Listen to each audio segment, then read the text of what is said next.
તો કેમ છો ફ્રેન્ડ્સ? આઈ હોપ કે તમે બધા મજામાં હશો ને મજામાં જ રહેવાનું છે. અને આજે છે શનિવાર, સવારના વહેલા ઉઠ્યા છે પણ કંઈ કામ કરવાની ઈચ્છા થતી નથી. અને 2 દિવસથી એટલું બધું કામ કર્યું ને કે અત્યારે એમ થાય છે કે ખબર નહીં આજે આળસ આવે છે.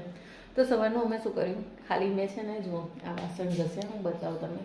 વાસણ ઘસે, રસોડું ક્લીન કર્યું, એટલે કે પ્લેટફોર્મ ક્લીન કર્યું, બાકી કશું જ કર્યું નથી. તો બસ બીજું કંઈ કામ કર્યું નથી. અને ચા નાસ્તો કર્યો, એ તો પહેલો જ હોય. ચા પીધા વગર તો સવાર દિવસ ઉગે જ નહીં. સૂર્ય ગમે ત્યારે ઉગી જાય પણ ચા પીધા વગર આપણો દિવસ ના ઉગે. તો બસ ચા પીધી અને નાવાનું બી બાકી છે, બધું જ કામ બાકી છે. આજે ખબર નહીં કેમ આળસ થાય છે, ખબર જ નથી. તો કંઈ નહીં, મેં કીધું ચાલ હવે વ્લોગ બનાવી દઉં. વ્લોગ બનાવવાની બી ઈચ્છા નથી અને ખરેખર મને વ્લોગ બનાવવાની ઈચ્છા થતી જ નથી. પહેલાં મને વ્લોગ બનાવવા એટલા બધા ગમે ને કે એક વ્લોગ મિસ થઈ જાય ને તો મને ટેન્શન થઈ જાય કે સારું વ્લોગ મેં નથી બનાવ્યો. પણ સારું છે, આજે મને ઈચ્છા થઈ સામેથી વ્લોગ બનાવવાની. તો સવારમાં ઉઠીને તરત હાથમાં મોબાઈલ લઈ લીધો ને થયું કે ચાલો વ્લોગ બનાવીએ. અને હા, 2 દિવસ મેં કામ કર્યું ને તો એટલું તો જોયું કે તમે કામમાં રહો છો ને તો તમારા દિમાગને છે ને આમ વધારે શાંતિ મળે છે. જે ટેન્શન હોય છે ને એ બધું ભૂલી જાઓ છો તમે. 2 દિવસથી કન્ટિન્યુ એટલું કામ કરું છું ને કે હું 5 મિનિટ પણ શાંતિથી બેઠી નથી. બસ સવારની કામે લાગી જાઉં તે રાત્રે થાકું ને ત્યારે સૂઈ જાઉં. અને લગભગ હું વહેલા જ સૂઈ જાઉં છું, 10:30 વાગ્યા લગીને તો સૂઈ જાઉં છું. નહીંતર રાત્રે 1 વાગી જાય, 2 વાગી જાય. ટેન્શનમાં તમારો ટાઈમ છે ને એટલો, તમને દિવસ બી લાંબો લાગે. તો 2 દિવસથી એટલું સારું છે કે મને દિમાગમાંથી બધું ટેન્શન ધીમે ધીમે હટવા માંડે છે અને માઇન્ડ થોડુંક ફ્રેશ લાગે છે. એટલે આજે વ્લોગ બનાવું છું, એ તમે મારા ચહેરા ઉપર જોઈ શકો છો. તો બસ હવે થોડુંક એવું લાગે છે કે છે નવરું નથી બેસવું. ઘરના ખૂણામાંથી કાંઈ પણ જગ્યાએથી કામ કાઢીને કામ કરવું છે. બાકી ફ્રી તો બેસવું જ નથી. ફ્રી બેસીએ ને એટલે આપણે આપણા દુશ્મન બની જઈએ એવું થાય ને. કેમ કે આખો દિવસ તમે વિચાર કરો, તમને કેવા વિચાર ક્યારે આવે, રડવાનું પણ આવે અને દુઃખી પણ થવાનું આવે. તો ટેન્શનમાં હો ને તો એક કામ જરૂરથી કરો કે ભાઈ છે ને કંઈક કામ શોધી લો અને આખો દિવસ તમે કામ જ કરો, ફ્રી સહેજ પણ ના બેસો. તો જો એ આદત પડી જશે ને તો સાચે જ ટેન્શન બિલકુલ નહીં રહે. તો 2 દિવસ સડનલી કામ કર્યું છે. 2 દિવસ શું કામ કર્યું છે ચલો બતાવો. તો આપણે તો શું છે, હાઉસવાઈફ છે તો ઘરના જ કામ હોય ને, બીજું તો શું કામ હોય.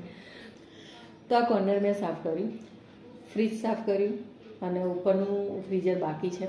તો જો કે ફ્રીજ તો બીજે ત્રીજે દિવસે સાફ કરી દઉં છું. ડ્રોવર સાફ કર્યા, પછી આખું ખાનું સાફ કર્યું. જે નીચે બધા વાસણને બધું મૂકું છું ને તો એના ખાના સાફ કરી દીધા.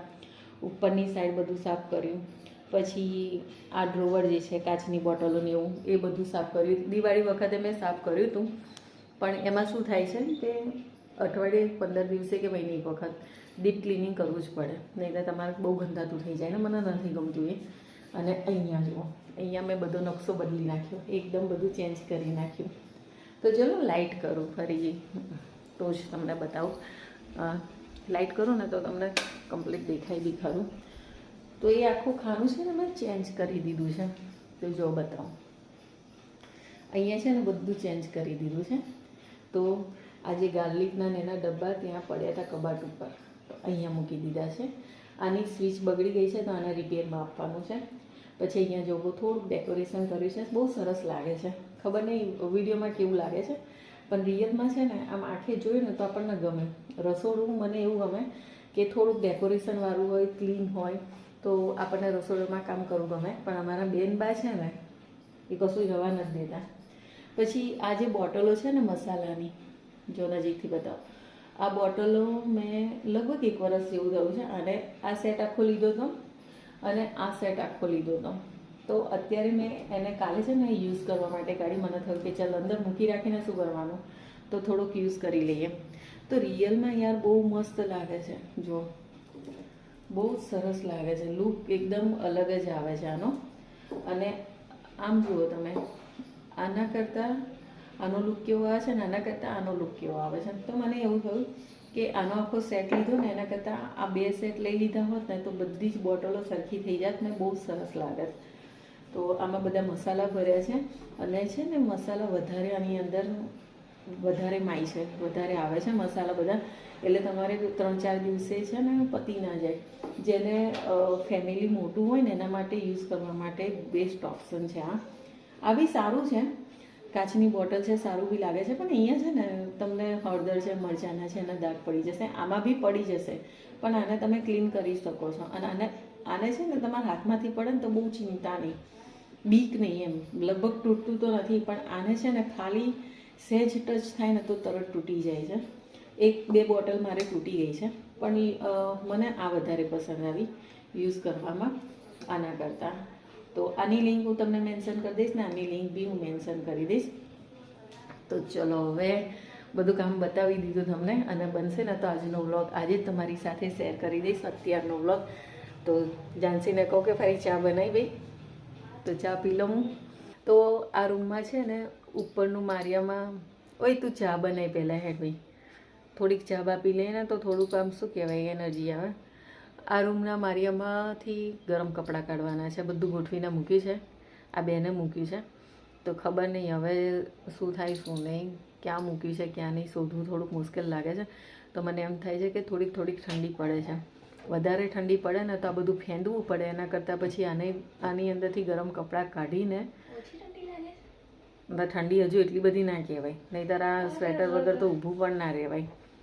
તો આમાંથી હવે મારિયામાંથી ગરમ કપડાં કાઢીશું, અને જે બોક્સમાં ગરમ કપડાં છે ને એ બોક્સ આગળ લાવી દઈશું, ને મારિયામાં બધું ફરી કમ્પ્લીટ ગોઠવીને મૂકી દઈશું. તો ચલો હવે ચા બા પીએ અને પછી તમારી જોડે વાત કરીએ. મને એવું લાગે છે કે આ વ્લોગ થોડોક લાંબો થઈ ગયો ને, તો અત્યારે તમારી સાથે શેર કરી દઈશ, અને આજે બીજો વ્લોગ બનાવીશ, કેમ કે હજી કામ પત્યું નથી, હજી ઘણું બધું કામ છે. તો મશીન ક્લીન કરવાનું છે, સિલાઈ મશીન, પછી બીજું શું કરવાનું, સાબુ બનાવવાના છે, સાબુ પતી ગયા છે. અને શેમ્પૂનું મટીરિયલ મેં 4-5 મહિનાથી લાવીને મૂક્યું છે.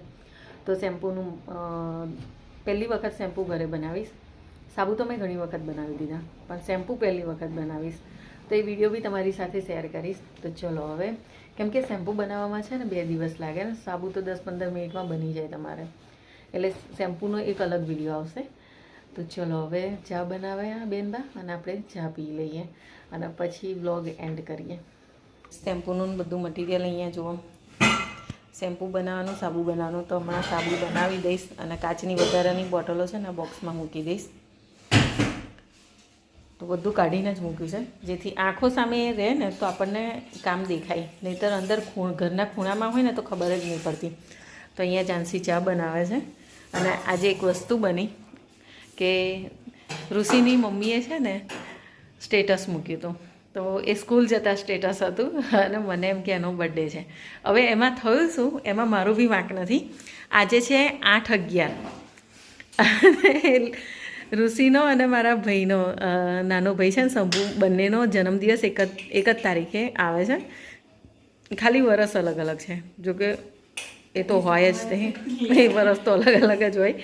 તો એમાં એવું થયું કે 11/8 બંનેનો જન્મદિવસ છે ને આજે 8/11 થઈ. હવે એમાં લગભગ સ્ટેટસની નીચે મેં જોયું હતું હેપી બર્થડે. હવે મેં ખાલી 8 તારીખ જોઈ અને 11મો મહિનો છે એ તો મને ખબર છે. એમાં મેં બંનેના સ્ટેટસ મૂકી દીધા. એમાં રિદ્ધિબેનનો મેસેજ આવ્યો, એને એમ કે જાનસીએ મૂકી છે, તો રિદ્ધિનો મેસેજ આવ્યો કે ભાઈ આજે આનો જન્મદિવસ નથી. પછી મને આઈડિયા આવ્યો કે 8મા મહિનાની 11મી તારીખે જન્મદિવસ છે. એ તો વિડીયો જોશે નહીં ખબર પડે. તો એટલે ભાઈ શું કહેવાય કે નાની નાની ભૂલો થયા કરે, એ કંઈ બહુ મોટી ના કહેવાય. પછી મેં સ્ટેટસ બંને ડિલીટ કરી નાખ્યા. તો થાય, હવે થાય દિમાગમાં તો બધુંય થાય. પેલી ચમચી જે તે અહીંયા મૂકી છે ને આવી રીતના નીચે ના મૂકીશ. આદુ ભલે ચોખ્ખું રહ્યું પણ નીચે પછી ગંદવાડો થાય. તું ગંદવાડા ના કરીશ, મને નહીં ગમતું. હવે રસોડામાં સહેજ પણ ગંદવાડો થયો ને તો તારી ખ્યાલ નહીં. ના યાર, 2 દિવસથી કન્ટિન્યુ કામ કરું છું, તારે બધી સાફ સફાઈ થાય છે. તમારે તો કેડો નમાવી નહીં. અને હા, ઘડી દોષી થઈ ગઈ. તું ચાલ ચા બનાવી. જો અમારા ભાઈ હજી સૂવે છે, તો તો એમને સુવા દો. એ સુવે છે ને એ સારું છે, એ ઉઠે ને પછી હું ફ્રી નહીં હોતી. આજ કપ મળ્યો તને? અરે પેલો કપ તૂટી ગયો છે તો હું શું કરું? કપ તો કેટલાય છે, વાસણ પેલો ઘસીને પીળો મૂકે કપ છે. તમે કીધો તો ખરો કે તૂટી ગયો. કંઈ નહીં, ચલો ચા આવી ગઈ છે, હવે ચા પી લઈએ અને મોજ કરો. કર્યા મોજ. તો ચલો આજનો વ્લોગ હવે એન્ડ કરીએ. આઈ હોપ કે આ વ્લોગ તમને પસંદ આવ્યો હશે. અને હા, આજનો વ્લોગ જ આજે હું પબ્લિક કરી દઈશ, કેમ કે હવે પછી હું નવો વ્લોગ સ્ટાર્ટ કરીશ, કેમ કે આજે બી બહુ કામ છે તો એ બી તમારી સાથે શેર કરીશ. તો ચલો થોડુંક કામમાં ધ્યાન આપીએ અને કામમાં રહીએ તો દિમાગ બીજે ક્યાંય જાય નહીં અને બગડે બી નહીં. તારું ભલે જતું. એના તો 10માના 2 મહિના જ બાકી છે, સચ બી ટેન્શન નથી. ટેન્શન છે, ટેન્શન. હવે દેખ, આમ બતાવો, ફેરો. હવે કંઈક કહીએ ને એટલે બસ લખવા બેસી જવાનું, બાકી એક્સ્ટ્રા રીડિંગ તો કરવાનું જ નહીં. કંઈ નહીં, ચલો હવે આજનો વ્લોગ અહીંયા એન્ડ કરું છું, બહુ મોટો થઈ જશે. આઈ હોપ આ વ્લોગ તમને પસંદ આવ્યો હશે. પસંદ આવ્યો હોય તો વિડીયોને લાઈક કરો અને ચેનલને સબસ્ક્રાઈબ કરવાનું ભૂલશો નહીં, બિલકુલ ફ્રી છે. તો ચલો સૌને જય શ્રી કૃષ્ણ.